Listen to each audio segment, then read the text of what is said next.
Интерполийн талаар танилцуулгыг Дарима Төмөрөчрнаар бэлдэв.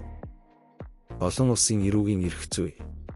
Интерполийн үүсэл хөгжилт зорилго. Бүтэц, санхүүжилт. Үйл ажиллагаа үзүүлдэг тусламжаа хэргийн жагсаалт.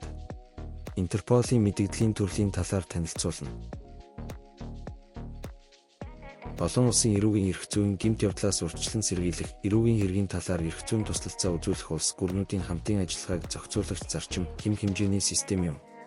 Ердийн эрүүгийн гэмт хэрэг олон улсын хамтын ажиллагааны нийгэмлэгийн ашиг сонирхлыг хөндөхгүй боловч зарим үед бусад улсын тусламжаагаар шүүн таслах боломжгүй байх явдал тохиолдно.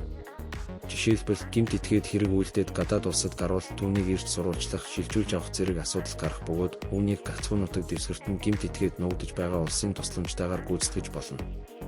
Олон улсын гэмт явдал нь тодорхой хугацаанд улс гүрний болон бусад нутаг дэвсгэрт үйлдэгдсэн бүх гэмт хэргийн нийлбэр цогц юм. Олон улсын гэмт явдалтай тэмцэх улс гүрнүүдийн хамтын ажиллагаа гэдэг нь тодорхой чиглэлээр олон улсын гэрээ байгуулах, гэмт явдалтай тэмцэх тусгай чиг үүрэг бүхий олон улсын байгууллага улс гүрний үйл ажиллагааг хэлнэ. Гэмт явдалтай тэмцэх гэрээний зохицуулах зүйл эрүүгийн хэргийн талаар эрх зүйн тусламжаа үзүүлэх. Гэмт этгээдийг шилжүүлэн өгөх, хорих ялаар шийтгэхстийн ялыг эдлүүлэхээр их оронд нь шилжүүлэх, эрүүгийн хэргийг мөрдөн шалгах үйл ажиллагаанд иргэний эрхийг хамгаалах, эрх зүйн мэдээллийг харилцан солилцох, урьдчилан сэргийлэх хамтарсан арга хэмжээг явуулах зэрэг хамаарна.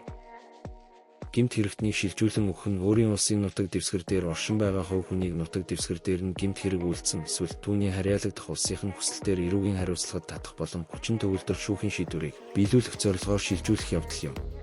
Олон улсын нийтээр хүлээн зөвшөөрсөн үзэл баримтлал ёсоор гэмт хэрэгтнийг шилжүүлэн өгөх нь улс гүрний үүрэг биш эрх гэж үздэг. Гэмт этгээдийг шилжүүлэн өгөх нөхцлүүдийг олон улсын эрх зүйн актад тусгаалan заасан байдаг.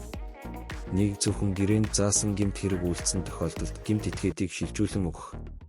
2 шилжүүлэн өгөх этгээдийн үйлдсэн зөрчлийг хүсэлт гаргагч болон хүсэлт хүлээн авагч улсуудын хуулиар гэмт хэрэгт тооцдог байх. 3 тухайн этгээдийг зөвхөн шилжүүлэн өгсөн гэмт хэргийнхэн төлөө эрүүгийн хариуцлагад татах, ялгаануудуулах. Тухайн улс өөрийн иргэнийг, улс төрийн хэрэг үйлдсэн этгээдийг, улс төрийн орогнох эрх авсан этгээдийг, үйлдсэн хэргийнхээ төлөө ялаа эдэлсэн, эрүүгийн хэргийг хэрэгсэхгүй болгосон, шилжүүлэн өгсөн этгээдэд эрүүшүүлэлт тулгах баттай үндэслэл байгаа тохиолдлууд нь гэмт этгээдийг шилжүүлэн өгөхөөс татгалзах үндэслэл болно. 1914 онд Европын улс орнуудын цагдаагийн байгууллагын дарга нар уулзаж гэмт хэрэгтнүүдийг илрүүлэхдээ хамтран ажиллахаар тохиролцсон байдаг. 1923 онд улс дамнан зогтсон хэрэгтнүүд, анархистууд, террористуудын эсрэг олон улсууд албан ёсоор хамтран ажиллах шаардлагатай гэж үзэн олон улсын эрүүгийн цагдаагийн байгууллагыг байгуулсан байна. Тус байгууллага Интерпол нэрийг 1956 онд албан ёсоор авсан юм. Интерполийн төв офис нь Францын Лион хотод байрладаг. Интерпол нь дэлхийн 196 орныг гишүүнээр игнэндээ нэгтгсэн, гишүүнчлэлийнхээ цар хүрээгээр нэгдсэн үндэсний байгууллагын дараа орох хамгийн том олон улсын байгууллага юм. 1991 онд Монгол улс Интерполийн 155 дахь гишүүнээр элсэн оржээ. Интерполийн зорилго нь хүний эрхийн түгээмэл тунхаглалын үзэл санаа, улс гүрнүүдийн хүчин төгөлдөр хууль тогтоомжийн хүрээнд эрүүгийн цагдаагийн бүх байгууллагуудын нэгт хамтын ажиллагааг хангаж хөгжүүлэх. Эрүүгийн бүх төрлийн гэмт хэрэгээс урьдчилан сэргийлэх, түүнтэй тэмцэхэд үр ашигтай тусламжаа үзүүлж чадах үс байгууллагыг үндэслэж хөгжүүлэхэд оршино. Нэгдсэн үндэстний байгууллагын дүрм, хүний эрхийн түгээмэл тунхаглалт. Эрүүгийн цагдаагийн олон улсын байгууллагын дүрм. Интерполийн үндсэн хууль, Интерполийн аюулгүй вебсайт дээр мөрдлөг болгосон дүрм журам нь Интерполийн үндсэн их сурвалжууд юм. Интерпол нь ерөнхий ассамбле, гүйцэтгэх хороо, ерөнхий нарийн бичгийн дарга, үндэсний товчоод, зөвлөхүүдээс бүрдэнэ.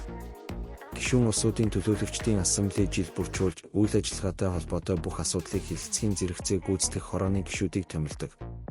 Гүйцэтгэх хороо нь ерөнхий ассамблеийн шийдвэрийн биелэлт, ерөнхий нарийн бичгийн даргын ажилд хяналт тавих үүрэгтэй бол ерөнхий нарийн бичгийн даргын удирдлага дор Интерполийн үйл ажиллагаа хэрэгждэг байна. Интерпол нь гишүүн орнуудын татвар болон хандиваар санхүүждэг ба татварын хэмжээг гишүүн орнуудын нийгэм, эдийн засгийн байдлаас хамаарч ялгаатай тогтоодог аж. Интерполийн жилийн дундаж төсөв нь ойролцоогоор 127 сая евротой тэнцдэг байна.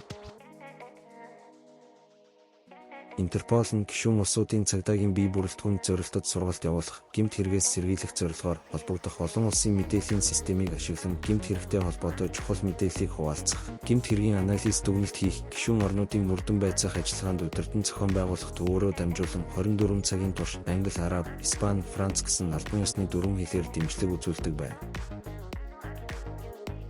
Интерпол нь эрүүгийн эрен сурвалжлах болон өөр бусад гэмт хэргийн шинжилгээний холбогдолтой мэдээллүүдийг цуглуулан тодорхой бүтцэд оруулах, олон улсын эрен сурвалжлах үйл хэрэгт оролцох, үндэсний цагдаагийн албыг мэдээллээр хангах зэрэг үйл ажиллагаа явуулдаг. Мэдээллийн үйл ажиллагаа нь эрен сурвалжлагдаж буй этгээдийн хурууныхээ гадаад төрхийг нь харуулсан гэрэл зураг шинж тэмдгүүдийг нь агуулсан эрен сурвалжлах бүртгэлийн маягтыг илгээх хэлбэрээр явагдана. Түүнчлэн ор сураггүй алга болсон этгээдийн бүртгэл маягт үл таних цогцос, хулгайлагдсан эд зүйлсийн тухай мэдэгдэх хуудсыг илгээдэг. Интерполийн сүлжээгээр гэмт хэрэг үйлдэж буй шинэ онцгой арга аргачлалын тухай мэдээлэл дамжигддаг байна. Интерпол нь баривчлах үйл ажиллагааг дур мэдэн дангаар хийх эрхгүй байгууллага юм. Үүнээс гадна улс төр, шашин, цэрэг, арьс өнгөтэй холбоотой гэмт хэрэгүүдэд оролцдоггүй байна. Интерполийн хэргийн жагсаалтад терроризм, хүүхдийн эсрэг бэлгийн хүчирхийлэл, зохион байгуулалттай гэмт хэргийн бүлэглэл, улс дамнасан оргодол, цахим болон санхүүгийн гэмт хэрэг, хүний наймаа, хар тамхи, мөнгө угаах гэмт хэрэг ордог. Мөн олон улс дамнасан цуглуулагчид дийлэрүүд оролцдог тул урлагийн бүтээлийн хулгайн гэмт хэргийг тусгайлан авч үздэг байна. Интерпол мэдээллүүдээ өнгөөр ялгадаг. Улаан мэдээллийг ял оноох, ял идлүүлэх, хүмүүсийн байршлыг тогтоох, эрен сурвалжлахад. Шар мэдээллийг сургаггүй болсон, насанд хүрээгүй, бие авч явах чадваргүй хүмүүсийг эрен сурвалжлахад. Цэнхэр мэдээллийг гэмт хэрэгт холбогдсон хүмүүсийн нэмэлт мэдээлэл хүсэх, цуглуулахад. Хар мэдээллийг танигдахгүй байгаа хүн болон цогцсны талаар мэдээлэл хүсгэд. Ногоон мэдээллийг онц ноцтой гэмт хэрэг үйлдсэн, бусад оронд дахин гэмт хэрэг үйлдэх магадлалтай хүмүүсийн тухай сануулахад. Болбор шар мэдээллийг олон нийтэд аюул учруулах үзэсгэлэн, үйл явдал, эд юмсийн тухай сануулахад.